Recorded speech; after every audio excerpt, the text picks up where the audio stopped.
Hello everyone, welcome back to the Tech Sharmit podcast. Today I'm honored to introduce a very special guest, Jochen Kirstätter, who is joining us today from Mauritius. Jochen is a highly accomplished, or I would say distinguished technologist, Google developer expert, and Microsoft most valuable professional who has made a remarkable contribution to the tech world. His journey from software development to becoming a recognized leader in cloud computing is truly inspiring. And as the founder of Mauritius Software Craftsmanship Community, he has created a thriving platform for knowledge sharing and innovation. So, today in this episode, we will explore Jochin's fascinating journey, his vision for cloud computing future, and how he is building a world-class tech community in Mauritius. But before we begin, I would like to thank Jochin for joining us today in this episode. And now I request you to please initiate the discussion by telling us something about yourself. Mhm. Yes, sure. First of all, thank you so much for having me on the Tech Sharmit podcast. Hello to your viewers and to your listeners. Yeah, I mean, you already gave the majority of the introduction. On my side, I'm now since over 25 years in software development. I started as a young boy, having the ability to get my hands on early computers like Commodore C64 or then the first 286 PCs. So that was quite of a journey. However, during my studies, actually for applied chemistry, I was then exposed to Unix systems, and this actually started, how would I say, a journey. It kindled my interest and passion for computers and software development more deeply, because at the time it was about, it was absolutely fashioned that you had your students' personal website. So it was actually hosted on the university's Unix servers, but you could expose it to the world. So that Okay. was pretty great. And yeah, then beginning of the 2000s, I started with the early betas of Visual Studio.NET or .NET Framework. Got my hands into C Sharp. Then it continued. As you mentioned, cloud computing, I would say I started around 2014, getting Okay. into Windows Azure back in the days, as it was called, which has then been rebranded to Microsoft Azure or now just Azure. Went really deep into it because, this was something like, yeah, it's going to be sustainable, it's going to move forward. Did a couple of certifications with the C Sharp background and so on. I got my renewed MVP status and so on. And the other journey then started around 2017, 2018, where I thought to myself, okay, Azure, it's a fantastic environment. However, what is else there? Mhm. And so I looked into Google Cloud, and the good part at that time, there was then some kind of learning initiative between Google, Andela, and Pluralsight, and I was actually a participant in the first year with 33,000 other people, managed quite good through it. Given my knowledge in Azure, I had a head start. I was then also helping other students. And I think this caught attention of other people at Google. So since 2020, I am Google developer expert for Google Cloud, actually in the category serverless. So meaning anything that is about functions, App Engine, Cloud Run, all these areas where you do not really have to manage your own cloud infrastructure or hardware or virtual machines in that case. So that's my main target. And since about 2 years, I'm also quite involved into testing and working with Gemini. Well, back in Okay. the days, it was still called Duet AI and Bard, but everything, gets rebranded. So yeah, I'm knee deep into Gemini and doing a couple of things. As for the MSCC, Mauritius Software Craftsmanship Community, yeah, I mean, I come originally, I'm from Germany. So when I came to Mauritius, there was no user group activity, no community activity because people went to work 9 to 5, and in the evenings it was just okay, family time, but not exchanging with other developers or other IT people. And this Okay. is something I was missing from my days back in Germany. And so out of personal interest, I then jumped into, yeah, starting a community and see how it's going to work. All right. Yeah, so like your so far journey sounds very interesting because you have explored so many things throughout your journey, whether it's related to technology or the environments. So let's discuss few one by one all these scenarios of or aspects of your life. So we will start with your environment first because we all know that living on a tropical island like Mauritius is quite interesting or fascinating thing. So how has your environment influenced your career approach to the technology? Is there any correlation between that? Well, not a correlation. I mean, the thing is that from I was sent to Mauritius by my previous employer. Okay. It was simply a choice from them to expand the company. So Mm-hmm. I was lucky in the situation that with um, previous project activity, technical contribution with towards customer projects, that they actually asked me if I would like to migrate to Mauritius, starting the office with a local director and a team of 15, 20 people. And so for me, that was the, let's say, life-changing Right. point. And living on a remote tropical island in the middle of the Indian Ocean is quite challenging. And, going then into cloud computing, yeah, has its ups and downs because we rely massively on the available sea cables that are going towards the African continent or even then to the east towards Malaysia. So if there are issues on the sea cables, we have constraints and drawbacks in regarding to our internet accessibility. And but yeah, I mean, it's still a nice thing that, having the access to cloud infrastructure, I can, Mm-hmm. deploy my applications, my services to a data center that is more accessible to my actual customers or visitors.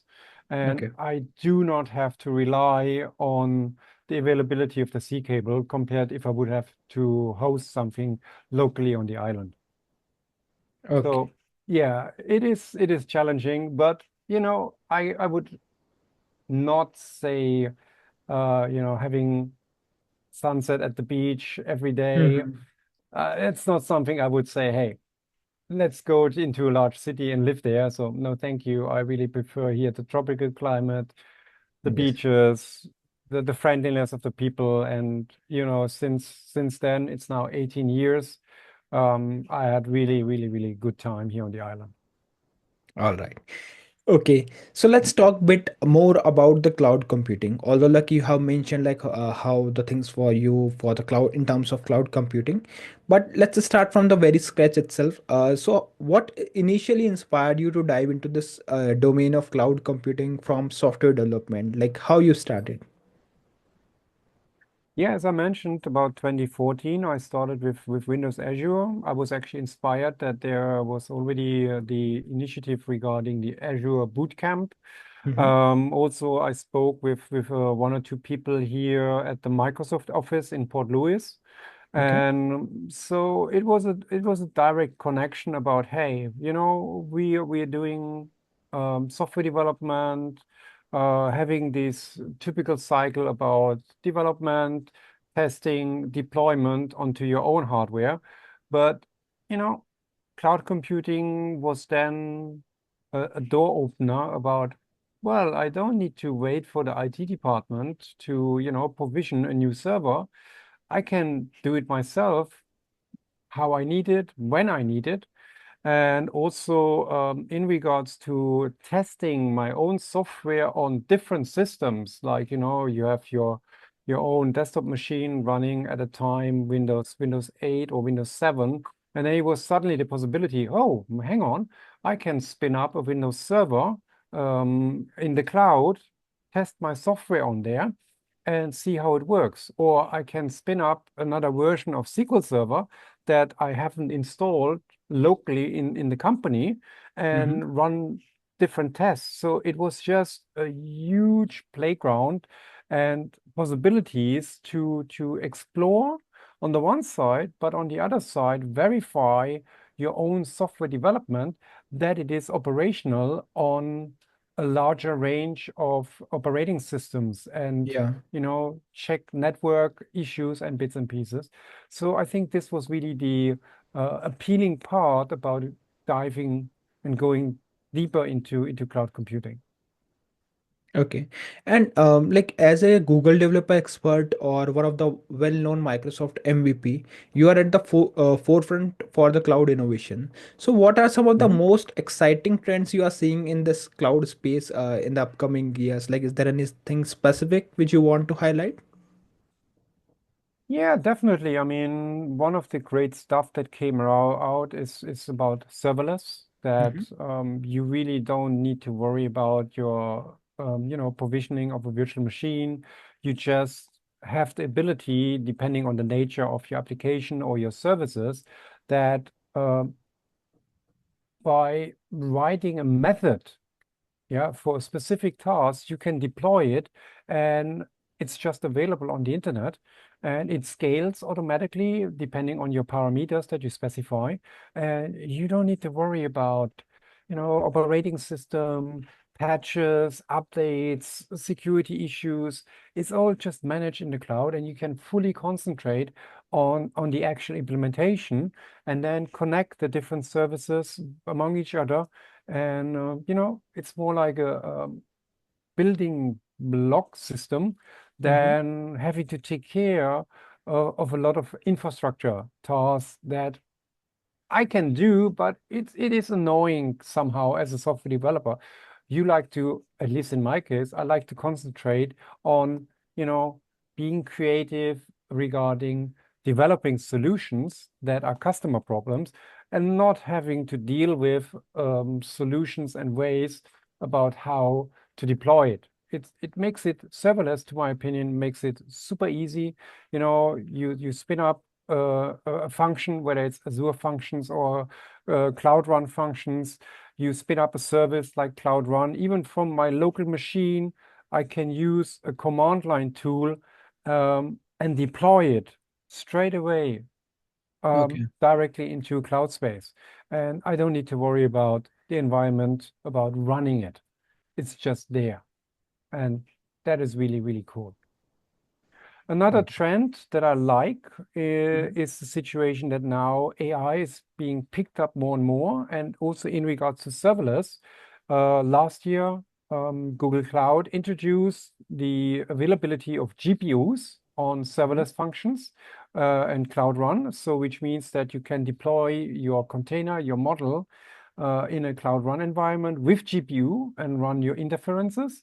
And I think just last week, Microsoft announced general availability as well, that now Azure containers get GPU support and can be run in the same way so that you can operate your own models, that you can provide inference in serverless environment. And that's pretty cool stuff as well. Okay, yeah. Yeah, like these all things sounds very interesting, especially if someone is working in the domain of cloud computing, so they have a lot of things to explore in the upcoming years. And as we all know, like nowadays everyone is talking about the AI and impact of AI. So in that area also, like there are so many things waiting for everyone. All right. Exactly, exactly. It's exciting. Right. And Jochin, like as we know, and in the beginning, I also mentioned that you are also running one of the well-known community. So you founded that Mauritius software craftsmanship community, which is now one of the Mhm. largest IT community in Mauritius. So what motivated you to create this space, and like what were those initial things that inspired you to start this initiative? Well, to give you the short answer, it was Mm-hmm. just selfishness. Okay. Let me explain. As I mentioned, I'm from Germany. Back in Germany, I was already be part of a developer community Mm-hmm. for, well, a good more or less 5, 6 years, even severals, because one of the user groups that I participated was about Visual Fox Pro, another product from Microsoft back in the days, but also SQL Server, Microsoft SQL Server. Before I came to Mauritius, I was actually um, leading or entertaining one of the regional user groups for Visual Fox Pro in Germany for more than 2 years. And then when I came to Mauritius, it was like, whoa, where are the user groups? Where are the communities? What is it that IT people are doing aside from work, to exchange, to share common interest? And that is something that was missing. And so, taking care of my private life and helping with starting the business and getting everything operational. Then there came a day where it was like, all right, I have spare time at my hand. What is going to be a hobby of mine?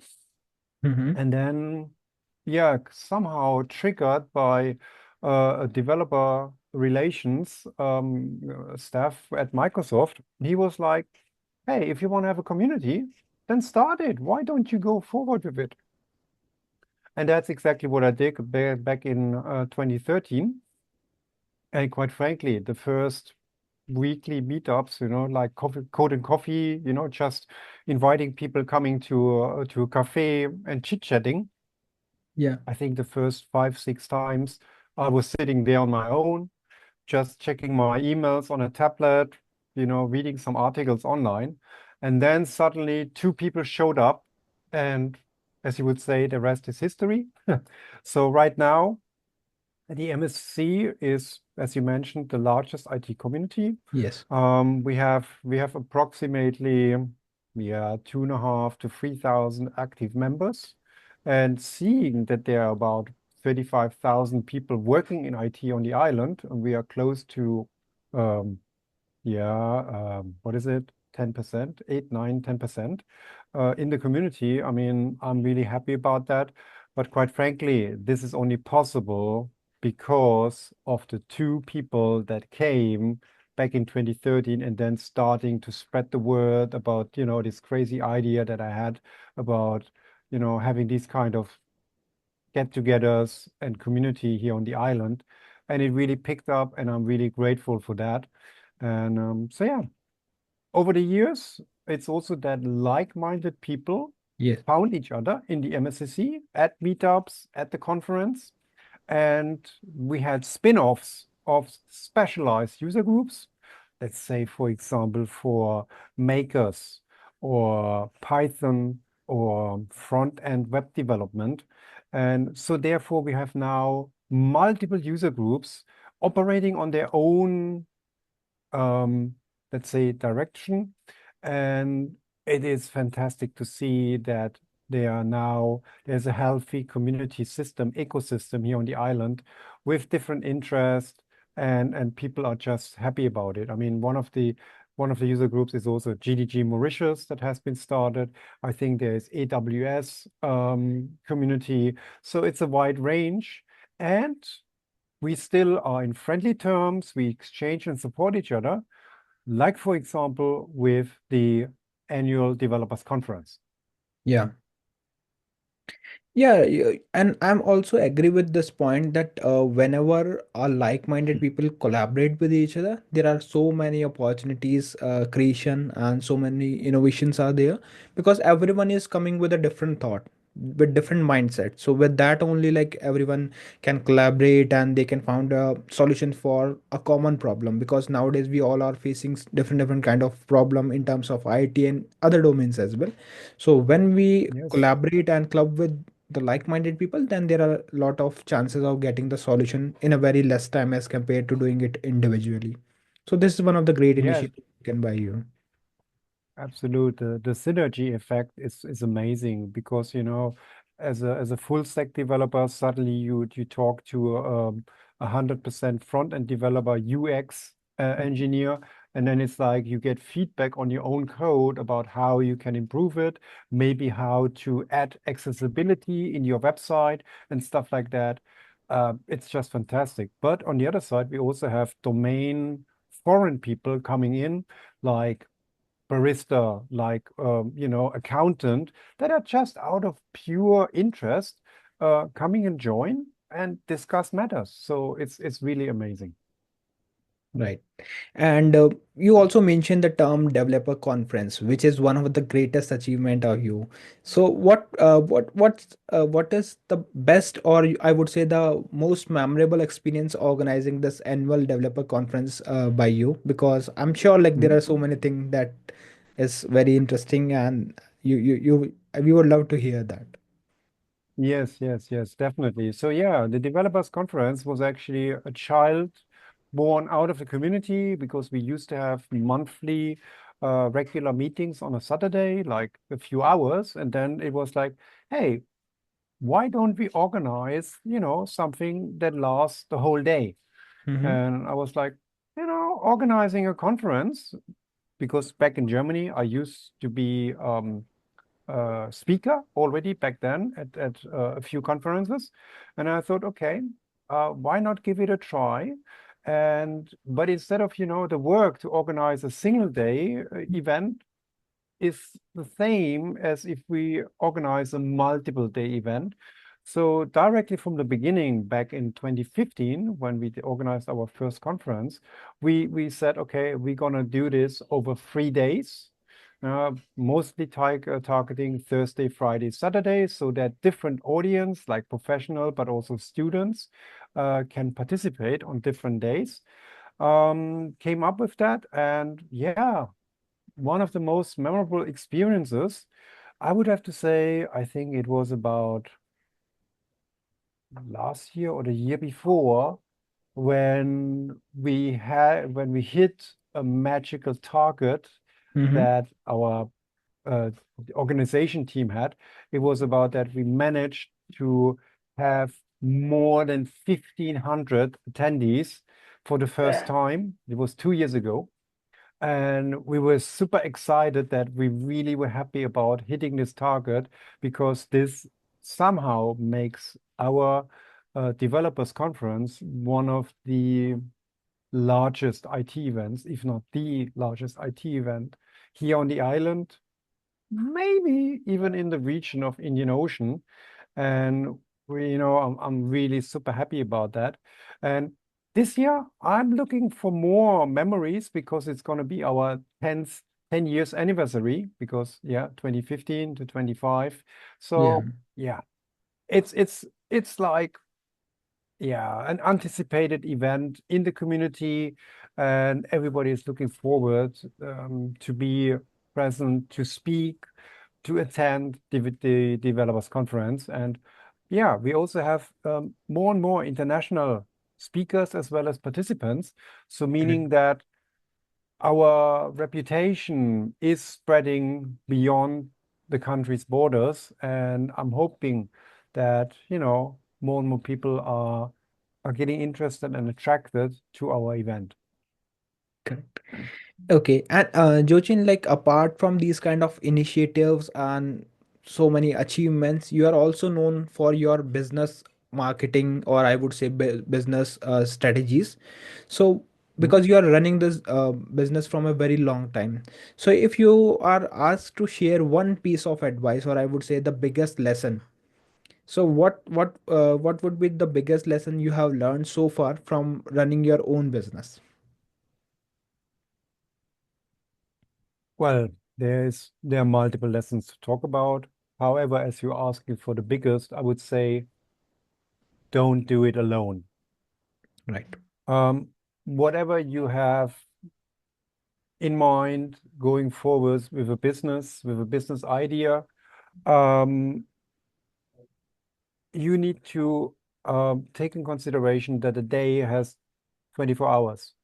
Um, you can work a certain amount. I had periods where I was working like 20 hours a day for a short period.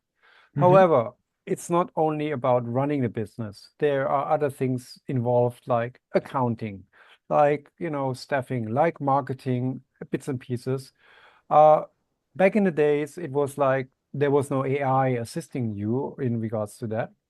And so, relying or even legal advice. Mm-hmm. I'm not a barista. I'm not a studied lawyer in that case. Have people surround yourself with people that you trust, that support your business, that you can rely on their professional services to run and maintain your business successfully. That I think might be the biggest lesson that I've learned, that trying to do everything myself, you might hit a wall. Yeah, and even if it's just that you're sleep deprivated and you're just crushing, and there are others that can do the job better. As again, I'm not a marketing person. I'm a software developer. I like to, create solutions for my customers, Mm-hmm. and you know, doing then marketing for maybe something it's not in my league. And so therefore I rather give it to somebody that is an expert in designing, in campaigning, and let them do the job. And this works for my businesses. It also works for the community, because even for the community, I'm not running it alone. We have a core team of 4 people. Everybody has their responsibilities, similar like in the business, and it's more successful than a one-man show. However, as a single person, now with the support of AI, you can be very successful. And there are lots of examples also on social media, which I'm super impressed. However, it comes with a lot of personal investment of time. Time. Yeah. And at a certain stage, I was like, I also would like to, sleep maybe 8 hours a day, or from time to time, or have a day off and do something else.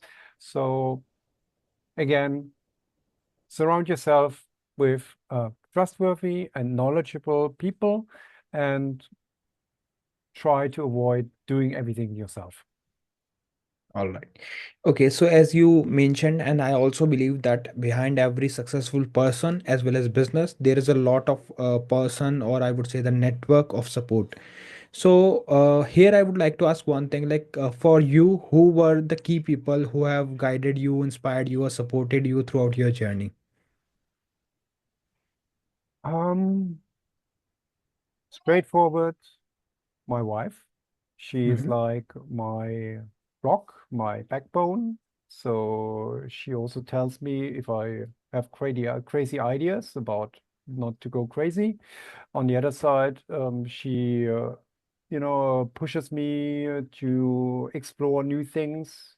Also, keeps me on track if I'm, trying to diverse, or, just doom scrolling. She's like, come on, get back to work. So I'm really grateful to have her around. And so, yeah, it's now over 16 years with my wife, Mary Jane.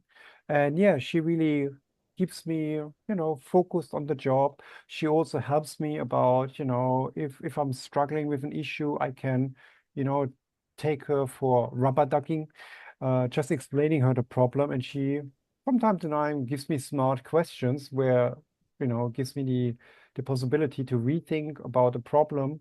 And so, yeah, overall, I have to say that she is really the one that inspires me about her activities. We are working together to achieve certain things. And yeah, also past milestones um, have been great as a team again, you know, personally, apart from the business and network and everything, is that I was diagnosed with cancer in Okay. 21. And she was there for me all the time, not letting me go on my own, supporting me throughout the pre-examinations, mentally and even then emotionally, she was there for me. And yeah, going through the treatments of radio as well as chemotherapy, and even now afterwards, we are just, yeah, she has my back. For sure. And because of her, like we can meet a person like who is known for his expertise, and that's why like you are sharing your knowledge across the globe, because you have that kind of support. So it's really very inspiring journey of you. like how you and your wife has made this thing for everyone, because this is not something that you are doing it only for yourself, but now nowadays parallelly you are contributing through communities and as a GD, so you are doing a lot of things for the society as well, so that's a great thing.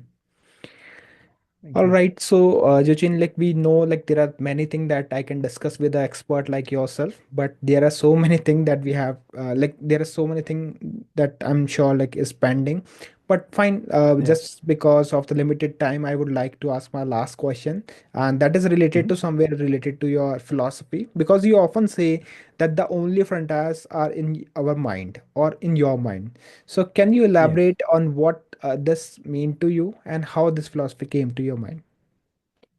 Absolutely, yes. So the only frontiers are in your mind is something that I experience since a very, very long time. Even back in the school days, it was always about my own understanding, my Mhm. own mental barriers that I had in my head, in my, let's say, creativity that was kind of holding me back to move beyond those barriers, to get out of the cave, get out of the comfort zone in order then to explore new things and potentially achieve greater things. Like, back in the days, if somebody would have told me that I would be responsible like one of the largest IT communities in Mauritius, I would have said, no way. That we have um, one of the or the largest IT conference where people would say back in 2015, people said like, this is not possible, what you're trying to do. It's like, no, get rid of your barriers, open your mind. And I like to quote as well from the Matrix movie, free your mind and you can do great. Correct. And that's something that I really have as a credo, like, I don't know, really like a young teenager. Um, don't let other people tell you what you can do, what you can't do. Um, if you're struggling, have a good rest, have a night's sleep, and you will be surprised that in the next morning it's like, oh, hang on, this is where I got stuck, and you going beyond that. Correct. And everybody has this capability, and trust in yourself and try for it. You will fail, but don't just stay on the floor. Get back on your feet, readjust, break down these barriers that are in your mind, and achieve greatness. And that's exactly what I try to do, what I'm doing every day. And I think it helped me to achieve a couple of things like being an MVP, being a Google developer expert, living here on a beautiful island, and having a fantastic healthy community and activities over the past few years. And that's why I'm saying the only frontiers are in your mind. Don't restrict yourself, go out and achieve greatness. All right. All right. So thank you so much, Jochin, for joining us today in this episode and for sharing so much information regarding the business and the communities that you are leading from a front. So thank you once again for being a part of the show.